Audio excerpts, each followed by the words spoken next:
1665, a city falling silent. Streets filled with carts of the dead. The Great Plague of London had arrived, and no one was safe. In the summer of 1665, London was struck by a deadly outbreak of the bubonic plague. Within months, the disease spread across the city, killing an estimated 100,000 people, nearly a quarter of London's population. Known as the Great Plague of London, it would become one of the darkest chapters in the city's history. The first cases appeared in the parish of St. Giles in the Fields. The disease spread silently at first, carried by fleas living on black rats. But soon, it ravaged entire neighborhoods. Victims developed painful swellings called buboes, fever, and delirium. Death often came within days. Doctors and city officials tried to contain the outbreak, but their methods were primitive and often cruel. Houses were boarded up with entire families locked inside, sick or healthy, to prevent the spread. Fear consumed London. Red crosses were painted on infected houses with the chilling words,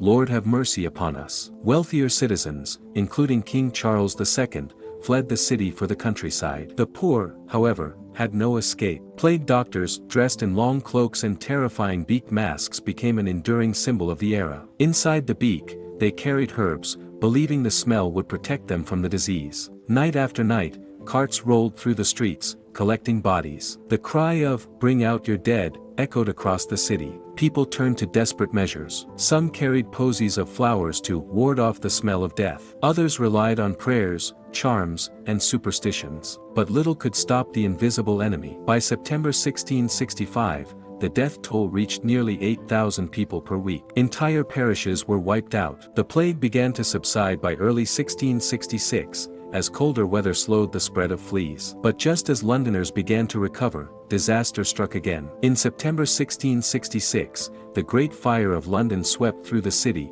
destroying thousands of homes. Ironically, the fire may have helped end the plague by killing off the rats and fleas that carried it. The Great Plague of London was the last major outbreak of bubonic plague in England, but its memory lived on. It exposed the weaknesses of 17th-century medicine, the cruelty of quarantine practices, and the vulnerability of a city unprepared for mass disease. It also reshaped London forever, pushing for better sanitation, urban planning, and eventually paving the way for modern public health. The plague carts are gone, the red crosses have faded, but the echoes of 1665 still linger. The Great Plague of London remains a haunting reminder of how fragile civilization can be in the face of nature's wrath.